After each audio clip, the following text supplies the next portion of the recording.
Então, vamos começar aqui agora a nossa aula de português. Todo mundo já entrou. Quem não entrou vai ficar a ver navios, certo? Vou aqui mostrar a última parte que a gente fez, né? A gente falou sobre as, as sequências conversacionais, sequências narrativas, sequências descritivas. A gente fez esse exercício aqui. Deixa eu só aumentar aqui um pouquinho mais. Então a gente fez essas sequências textuais que eu falei. Sequência descritiva é aquela que descreve, sequência narrativa ela narra, aí sequência conversacional é de conversa, certo? E nós paramos, aí nós vimos a questão do Papai Noel russo, vimos os outros exercícios, falamos sobre um pouco de dramatização e falamos também sobre fotografia. Aí outras linguagens, né? Fotografia do flagrante do cotidiano, página 97. Nessa página 97 está falando sobre a fotografia. A fotografia, a gente sabe muito bem que ela pode colher um momento do cotidiano. Então ela pode ser também uma crônica, desde que a pessoa mostre um fato do dia a dia, porque a crônica ela fala sobre um fato do dia a dia. E aqui nós temos uma foto lá embaixo, né? Ela vai flagrar uma cena do cotidiano, as pessoas andando, né? Aqui. Então o fotógrafo está atrás, como eu falei na aula passada, ele está atrás dessa pessoa que está aí esperando. Aí tem uma faixa de pedestre, tem uma rampa de acessibilidade, tem aquelas pedras portuguesas, né, dos calçamentos, tem um prédio lá atrás, as pessoas você não consegue ver, o carro também, porque o foco está na pessoa aí, certo? Ela está tentando atravessar, aí o foco é justamente nessa pessoa. Então a pessoa pode perguntar qual é a parte do dia que está sendo fotografado, é manhã, tarde ou noite, certo? Ou é de madrugada, ou é de manhãzinha, o dia tá ensolarado ou tá chuvoso. Então nós temos nessa parte aí, essa parte aqui, nós temos a imagem bem focadinha aí, certo? Para que você possa ver e observar sobre essa imagem, né? Então, qual é a posição do fotógrafo, né? Quem participa da foto, então a gente já analisa tudo isso, ok? Então, aí a gente parou aqui na página 98, que foi sobre a leitura do o Cronos, né? O deus do tempo, né? Segundo a mitologia grega. Aqui não é um negócio de religião, não. Aqui é negócio de mitologia. Mitologia a gente sabe que é coisa que não existe. Quando alguém fala aí mito, é porque é algo que não existe, certo? Então a pessoa, quando vai falar umas coisas, tem que saber o que é que tá falando. Quando fica falando Aqui, besteira, aí fica passando professor, vergonha. Oi? aqui na verdade é que Oi? hoje em dia é mitologia, mas antigamente já foi religião. É o que, Jada? Hoje em dia a mitologia grega é mito mesmo, mas antigamente já foi religião grega. Foi, ela já foi uma religião, mas hoje é só mito, né? Mas na época era religião. Então a gente aqui não vai tratar da religião, mas da questão do mito, né? O mito como algo assim que não existe, certo? Que não foi inventado para explicar alguma coisa que as pessoas não tinham uma explicação, né? Aí eu vou pedir para você, Jade, ler aí o Terrível Cronos, Cíntia Cristina da Silva. Eu ler? Sim, por favor. Eu não tô ouvindo. Terrível Cronos. O mais importante titã e também o mais jovem, costumava ser representado com uma foice na mão, com a qual teria mutilado seu pai, Urano. Cronos se uniu a uma de suas irmãs, Réia, com quem teve vários filhos. Como tinha medo de que os descendentes desafiassem seu poder sobre o mundo, ele engolia todos os seus filhos, mas um deles, Zeus, contou com a ajuda da mãe para escapar desse destino trágico. Após crescer e se tornar forte, Zeus decidiu resgatar seus irmãos, dando uma poção para o pai, que fez este vomitar todos os filhos engolidos. Com a ajuda dos irmãos, Zeus derrotou Cronos e outros titãs numa grande batalha e passou a ser o grande chefe de todos os deuses gregos. Cronos e seus aliados foram presos para sempre no Tártaro, o mundo subterrâneo para onde iam os mortos. Muito bem. Aí nós vamos ver aqui, né, essa mitologia e vamos dar sequência à leitura. Então, Titã é um dos 12 seres que, segundo a mitologia grega, nasceram no início dos tempos. Seriam filhos da união entre Urano, que é o céu, e Gaia, que é a terra. Os titãs eram os ancestrais dos deuses olímpicos, Zeus, Afrodite, Apolo e dos mortais. Não eram humanos por completo, tinham o poder de se transformar em animais. Isso era um titã. Aí eu vou pedir para Esté Farias ler Crônica, Histórias Registrando a História, por favor. Certo. Crônica, histórias registrando a história. A palavra crônica era usada antes mesmo de os portugueses chegarem ao Brasil para definir os relatos de fatos reais organizados em ordem cronológica, ou seja, na ordem que haviam ocorrido. A crônica era então um registro de fatos históricos. Em Portugal, o grande cronista do século XIV, isso, foi Fernão Lopes, que em seus textos apresentava sua perspectiva pessoal ao relatar a vida de personalidades ilustres como reis e rainhas. No século XVI, a palavra crônica é usada como sinônimo de história.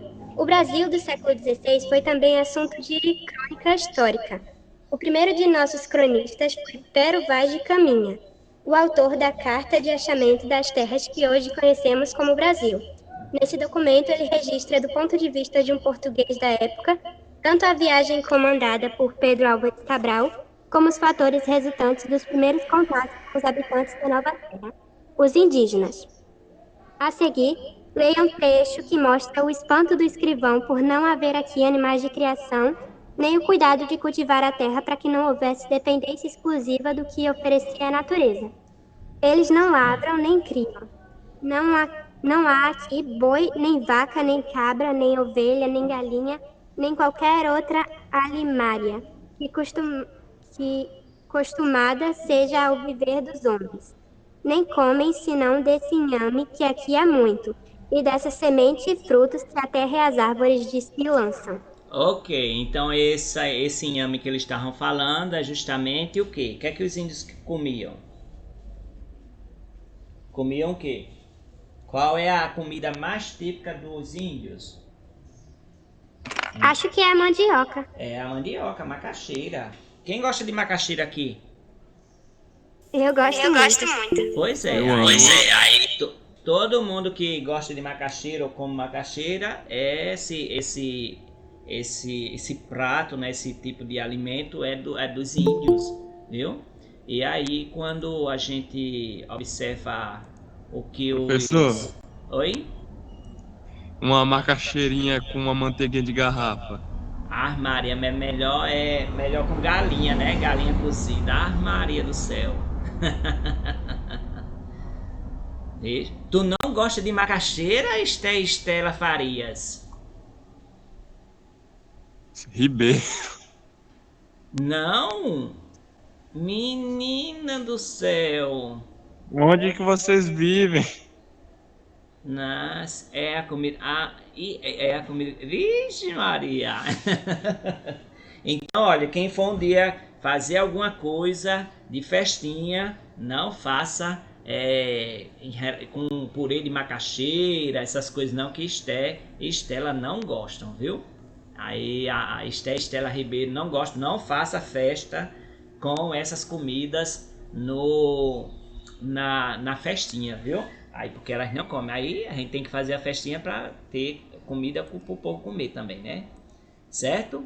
Aí vocês já sabem. Então aqui, olha, nós temos uma crônica em que Pero Vaz de Caminha, ele era escrivão de Pedro Álvares Cabral, e ele escreveu a carta, né, de Pero Vaz de Caminha nos anos de 1500, lá para o rei Dom Manuel I, que governou Portugal de 1469 a 1521. E os portugueses chegaram aqui à terra do Brasil no século XVI, e tem essa carta ainda hoje lá em Portugal. Quando foi o ano 2000, essa carta veio de Portugal e rodou todas as capitais do Brasil. Ela veio, os portugueses trouxeram ela, e as pessoas podiam observar a carta, né, as folhas que a carta tinha, nos museus que eles prepararam para receber essa carta, porque essa carta é muito antiga, tem 500 anos, e o papel, para não desgastar, eu acho que a cada 48 horas eles trocavam a folha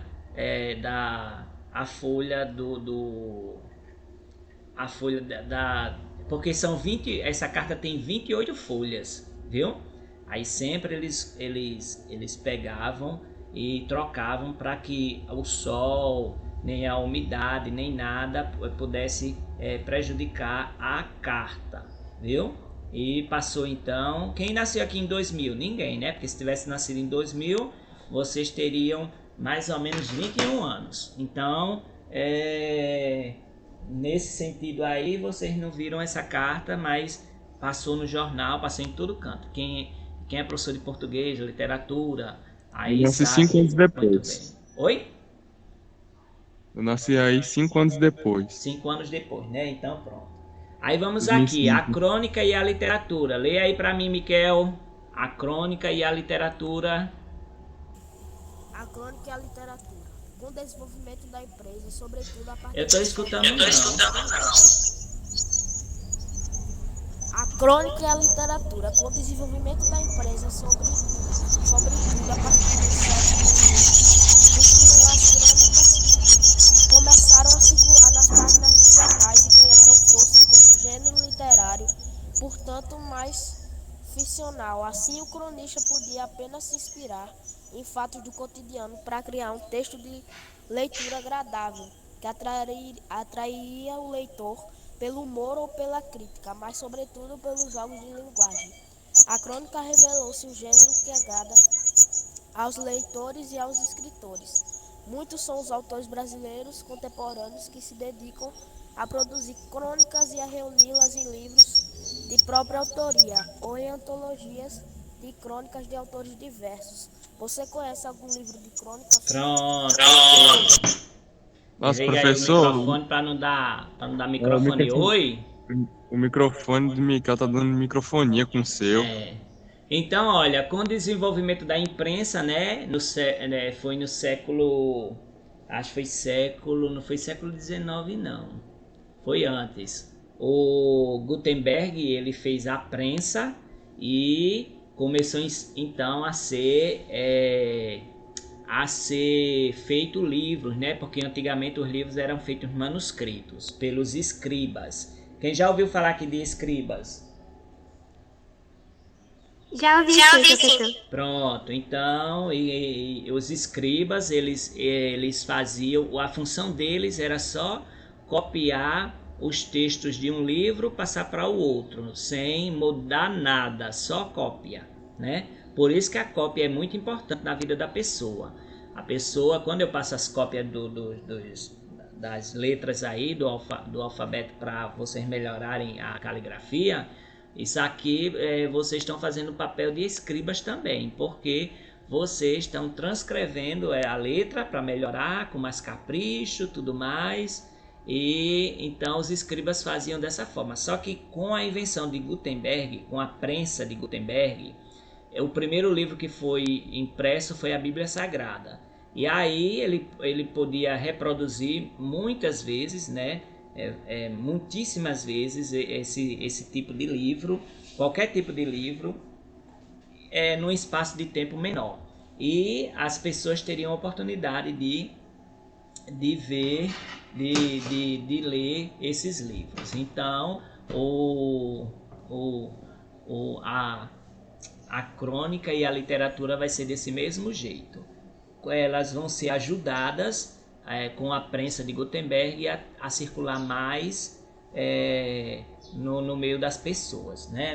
No meio das pessoas. Então, a gente vai observar que as pessoas vão começar a ler mais. E é claro que antes quem lia era a pessoa da nobreza, pessoas ricas, né, da burguesia. Hoje a maioria das pessoas elas leem, né? Elas leem porque elas têm acesso ao livro, acesso a todos os livros. Então tem todo tipo de livro. Tem crônica, tem história, tem tudo, tem romance, tem tudo. Então a gente vai estudar agora a coesão e a coerência, certo? Coesão e coerência. Quando a gente vai fazer um texto, vocês percebem que existem palavras que se referem a uma palavra anterior. Isso é chamado de coesão. Por quê? Porque para não ficar repetindo a palavra, eu gosto sempre de colocar esse texto aqui, né? Para vocês verem como é a situação da repetição. Aí Maria foi ao cinema, Maria comprou pipoca. Aí para eu fazer a coesão, certo? Aqui dessa frase, eu tenho que Maria aqui, ó, ela tem um termo se repetindo. Eu posso fazer dessas duas frases uma única frase, certo? E nesse aqui, Maria, que está repetindo, eu posso usar um pronome e uma conjunção, né? Maria foi ao cinema e eu posso botar e ela comprou pipoca, certo? Ou eu posso simplesmente botar e comprou pipoca. Eu posso omitir o ela. Mas se eu não omitir o ela, esse ela está se referindo a quem? A Maria. A Maria. Então, para eu não ficar repetindo muito na frase, eu uso a coesão. A coesão é a ligação das frases, certo? A ligação das frases, das palavras, a referência à palavra que vem anterior. Então, é chamado de coesão. Aí a gente vai ver aqui agora uns exemplos, né? Olha, a gente já estudou os pronomes, né? Então aqui, ó, comenta com um falso riso descontraído, até aqui tudo bem. O passageiro ao lado explica que o avião ainda está parado, mas ele não ouve. Quem é ele aqui? Está se referindo a quem?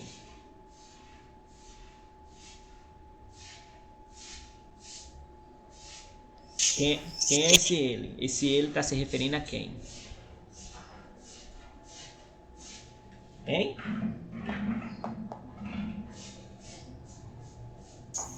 Ele comenta com falsos riso descontraído. Quem é ele? Luiz? Quem? Não, é o narrador. Luiz Fernando Veríssimo é o autor, né? É o narrador, certo? É o homem, lembra do texto que o homem está aperreado porque é a primeira vez que ele vai viajar e tal, e ele tá com medo, a aeromoça diz não sei o que, eu pego isso aqui, vamos pra cá, aperto os cintos, não sei o que, papapá, e ele morrendo de medo. Então esse ele tá se referindo a essa pessoa que está viajando em primeiro lugar. E aqui a aeromoça vem lhe oferecer um jornal, certo? Deixa o aleluia passar aqui.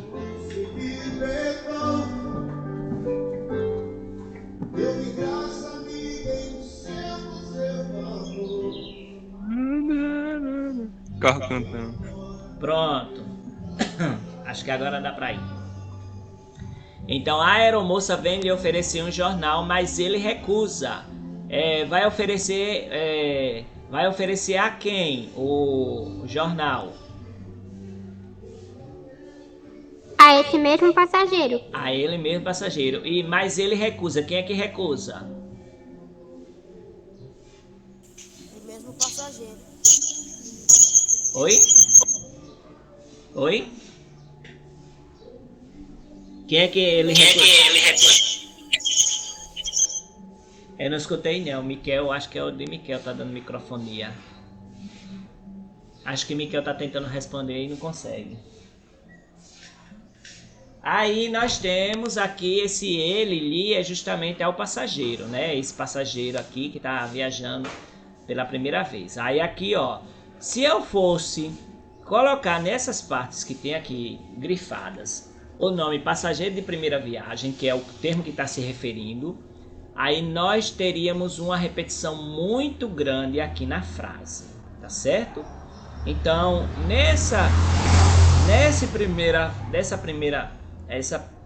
essa primeira frase aqui, o texto está coeso, porque não está repetindo. Esse segundo texto aqui não está coeso, porque está repetindo muito. Tem gente que gosta numa redação de estar repetindo muitas coisas, e não pode, certo? No máximo, 3 repetições é o que a gente pode fazer numa redação. Se eu vou falar sobre a fome, aí eu começo um parágrafo sobre a fome. A fome é algo que está acontecendo no mundo todo. E porque a fome ela atinge crianças e adolescentes no mundo todo.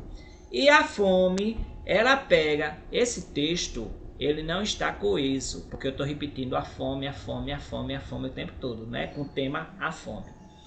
Mas se eu pegasse e fosse transformar esse texto, eu teria que transformar ele dessa forma que eu estou fazendo, eu estou dizendo para vocês, como eu fiz lá com Maria. Foi ao cinema, Maria comprou pipoca, certo?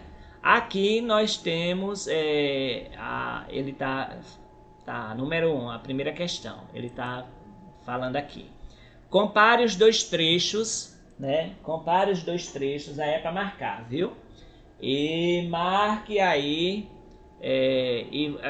e assinale o que se pode afirmar sobre o emprego dos pronomes. Ele tornou um texto menos preciso ou mais preciso, mais objetivo, mais agrupado? Mais objetivo. Mais objetivo. Então esse aqui, não, esse aqui tá errado. Ele evitou a repetição de termos?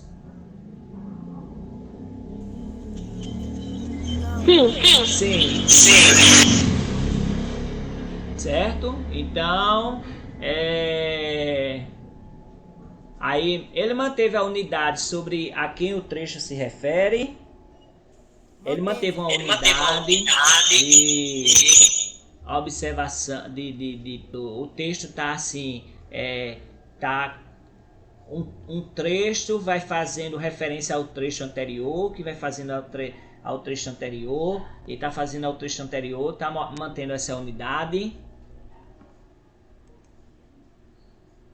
Sim. Sim, muito bem. Muito bem. Aí, ele reduziu e empobreceu o trecho. Não.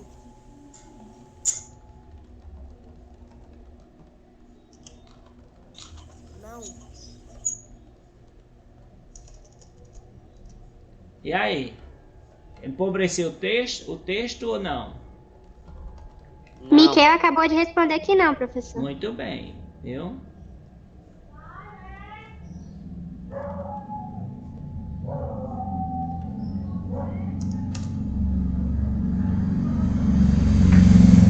Certo? Pronto.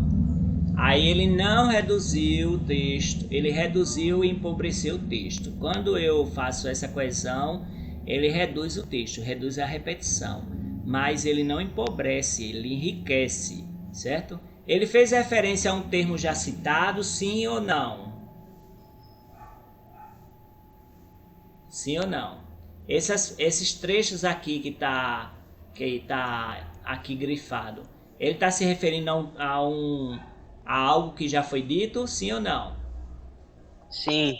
Sim, muito bem. Então aqui nós temos essas 3 respostas. Vamos para vocês aí, quem não tem o livro, vai copiar, tirar print, vai copiar e vai postar no Google Sala de Aula. Quem tem o livro vai postar a resposta do livro, certo? Vamos para a próxima questão. Puxe a máscara em sua direção. Isto acionará o suprimento de oxigênio. A palavra isto é um pronome demonstrativo. Responda no seu caderno. Qual é o referente desse pronome? Isto é o quê? Se isto está se referindo ao quê? A que termo está se referindo? Está na frase anterior. Está nessa frase aí anterior, antes do ponto.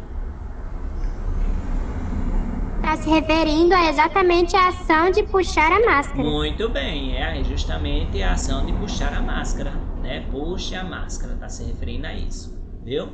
Então você bota aí, está se referindo à ação de puxar a máscara. Está se referindo à ação de puxar a máscara. Certo? Essa é a resposta. Aí vocês vão copiar isso aqui no caderno de vocês. E esse aqui também. Na matéria de português, eu quero que copie esse assuntinho aqui. Todos dois aí. Vocês vão ter 10 minutos para fazer isso aí. Certo? Caso caia a internet, espera 5 minutos. Depois que esperar 5 minutos, vocês podem sair. Porque às vezes não entra. Aí vocês ficam liberados da aula. Amanhã vai ter a aula de arte. Enquanto eu estou falando, vocês estão copiando, viu? Então vocês vão copiar aí sobre os elementos de coesão e os elementos de os pronomes. Então, os elementos de coesão são várias classes gramaticais: o advérbio, a preposição, a conjunção e os pronomes. Por quê? Porque eles ajudam a manter a coesão e a coerência dos textos. Os pronomes, eles vão evitar as repetições, vão garantir a unidade do texto, quando fazem referência a termos ou ideias já ditos anteriormente, e vai garantir a sequência e a progressão do texto. Quando vocês forem estudar para concurso público, forem estudar para o Enem, isso aqui é muito importante na redação do Enem, mas quando forem fazer concurso público, vocês vão pegar e ver esse assunto caindo lá na prova. Então aprendam bem direitinho para não ter dificuldade e não ficar sem entender, para que possa ter dificuldade lá na hora da prova, né? Ou depois, porque a pessoa aprendendo agora, ela não vai ter dificuldade nunca na vida dela, certo? E aí cabe a vocês verem isso bem direitinho.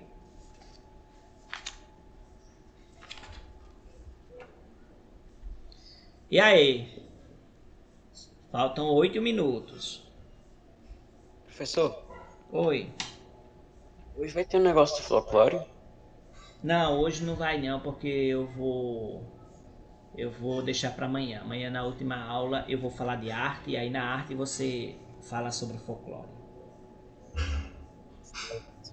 Lembrar das orientações do teste de segunda-feira, segunda, terça e quarta, vão ser os dias dos testes, vai ser online durante a aula, tá certo? E esse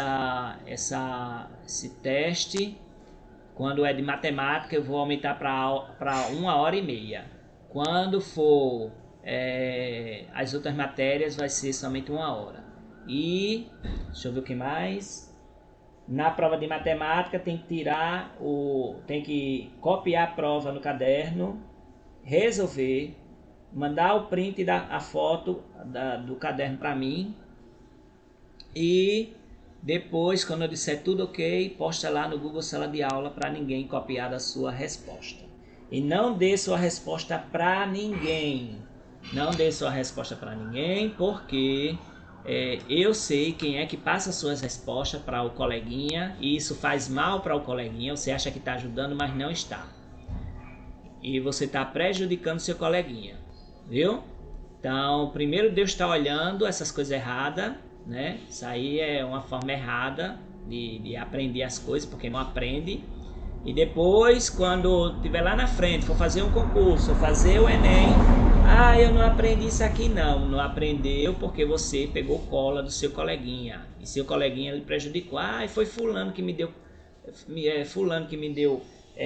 cola na época. E aí você sabe muito bem que você ao invés de assumir seu erro, que foi você que errou, você está botando a culpa nas outras pessoas. Então já sabe, viu? Eu estou observando tudo direitinho. Eu sei quem cola, eu sei quem copia um do outro, certo? Eu sei quem estuda junto, eu sei quem estuda direitinho, faz as coisas, que aprende. Eu sei de tudo. Tem gente aqui no... Bota o celular para carregar, certo? Bota o celular para carregar. Vocês não vão ter aula agora, bota o celular para carregar. Você vai ter 40 minutos para carregar, já dá uma carga boa. Aí depois de 11, 11h10, 11h05, 11h10, que a gente vai voltar. Agora, se você botar para carregar e ficar lá mexendo o tempo todinho e não sei o que, conversando com o povo, aí seu celular vai descarregar. E aí, já deu certo? Todo mundo já copiou? Só faltam 2 minutos.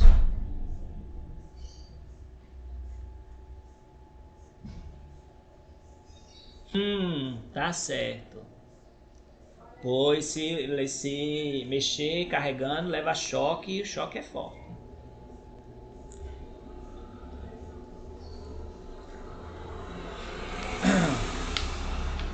Então, copia aí os elementos de coesão. Lembra que esses elementos de coesão funcionam na ligação dos textos, das frases, certo? Então, se você não tiver cuidado, é uma situação bem complicada, viu? Observe isso aí direito.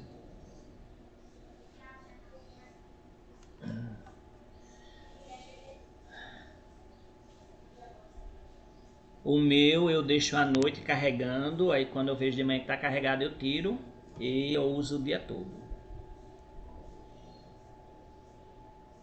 Porque quando ele chega na 100%, ali não serve mais nada, né? Ele só fica ali, mas não está carregando coisa nenhuma.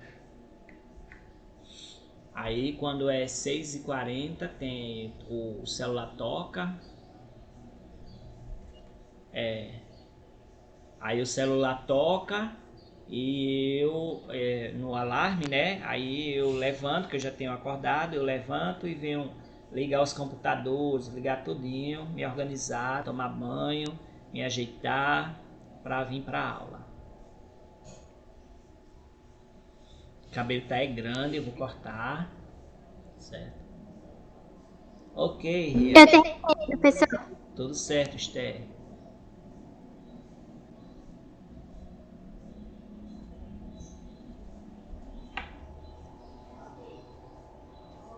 Rian, aula presencial na escola para sua irmã segunda, quarta e sexta, viu?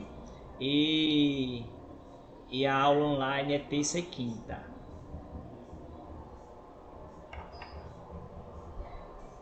A escola passou um aviso lá, sua mãe ou seu pai tem que ir lá buscar, viu? Que não sei se sua irmã foi ontem, mas segunda-feira a diretora passou um aviso lá, aí pra ver, viu? Avisa seu pai e a sua mãe, por favor.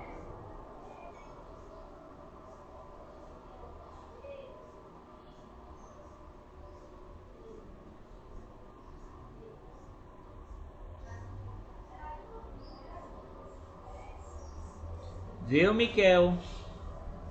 Vai ter 40 minutos pra... Todo mundo terminou? Estela tá terminando.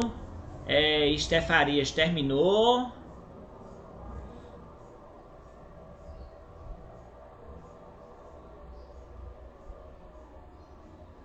Deixa eu ver quem é que terminou mais.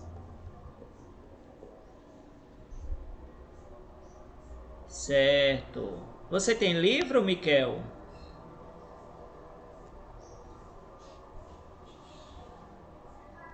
Ok.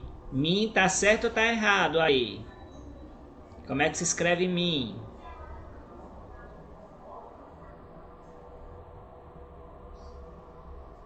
Cuidado com as formas de escrever aí, porque quem escreve assim termina levando para qualquer lugar, viu? Min é M-I-M. Certo. Certo, Rafael. Certo, Everton. Min é M-I-M. Tá certo, Maísa. O M-I-N. Isso, muito bem, Miquel. Aí sim. Tá certo, Rian. O M-I-N é minuto. Ok, Taislane. Então eu vou passar aqui. Como eu já disse, eu expliquei aqui, né? Os elementos de coesão. Pode ser advérbio, pode ser preposição, conjunção e pronomes. Eles ajudam a manter a coesão e a coerência do texto. Nisso, os pronomes eles vão evitar a repetição, como a gente já expliquei aqui, né? A coesão é nada mais nada menos do que evitar a... Ok, Estela. É a repetição. Vai garantir que o assunto de um texto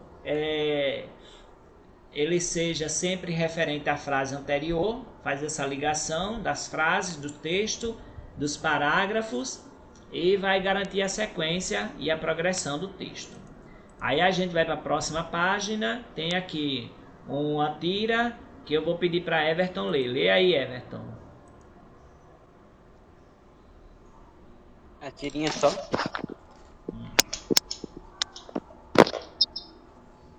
Tá, vou dar um zoom aqui. Você sempre leva bagagem demais. Manda sair das férias. Por isso, só leva o que é preciso. Por que esse vestido de baile para o baile, cabana, abençoada? Gosto de estar sempre atrás do Certo. Natália, por que tu chegasse agora? A aula já está terminando. Aí, ó. Professor? Por que você chegou agora? É que eu fui sair com minha mãe. Mas tem aula, viu? Diga a ela que não pode sair quando você tem aula não, viu? Não, você perde o conteúdo. É assunto de prova. Assunto de teste. Então, olha, como eu disse para vocês, a coesão ela vai fazer com que não haja repetição na frase, no texto em si. E aqui nós temos um quadrinho que Everton leu. No primeiro quadrinho, H diz à sua mulher que ela sempre leva excesso de bagagem nas férias. Ela rebate a crítica, dizendo que só leva o que precisa. No segundo quadrinho, porém, H tenta provar que tem razão. Qual é o argumento que ele utiliza para justificar sua crítica?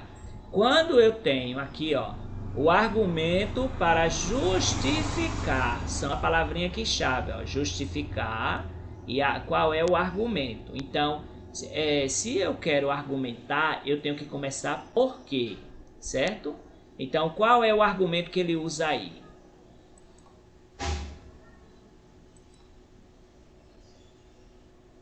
Essa fala dele aqui no primeiro balão do segundo quadrinho. Por que esse vestido de baile? Vamos para uma cabana à beira-mar? Muito bem. Então, na frase, por que esse vestido de baile vamos... Eita, aqui. Vamos para uma cabana à beira-mar. Certo? Então, nós temos aqui, né, esse é o argumento. Toda vez que pedir um argumento, uma justificativa, eu tenho que lembrar que começa com aqui, peraí, viu? Deixa eu botar aqui. Eu tenho que ver que começa com um porquê. Porquê é uma justificativa, gente, viu? É uma conjunção justificativa. É de justificação, de explicação, certo? De que modo Helga justifica o tipo de bagagem escolhido? Então ela vai ter que justificar, certo? Aí da forma dela. Então ela diz o que aí na segunda na frase aí para justificar a escolha dela? Que gosta de estar sempre preparada para tudo. Muito bem. Então essa é a argumentação dela. Na frase gosto de estar sempre preparada para tudo. Então nós temos aqui essas duas justificativas, né, que está sendo usado na frase. Uma justificativa tem um porquê, a outra tem um porquê oculto, né? Porque gosto de estar sempre preparada para tudo. Tem um porquê aqui, mas está oculto. É uma justificativa, é o argumento da pessoa. Então, aqui na próxima questão, observe a segunda frase de Helga e assinale os itens a seguir. A segunda frase dela é: gosto de estar sempre preparada para tudo. Esse tudo se refere ao quê? Apenas às roupas que já estão no baú? Refere-se a diversas circunstâncias para as quais Helga deseja estar preparada? É um termo empregado para confundir o marido, pois não deixa claro quais são as razões de levar tanta roupa para as férias? Ou é um termo que justifica o fato de a personagem levar muita bagagem? Tem duas respostas aí. Refere-se a diversas circunstâncias para as quais Helga deseja estar preparada? Muito bem, aqui refere-se a diversas circunstâncias que ela deve estar preparada, foi o argumento, e a outra é o quê?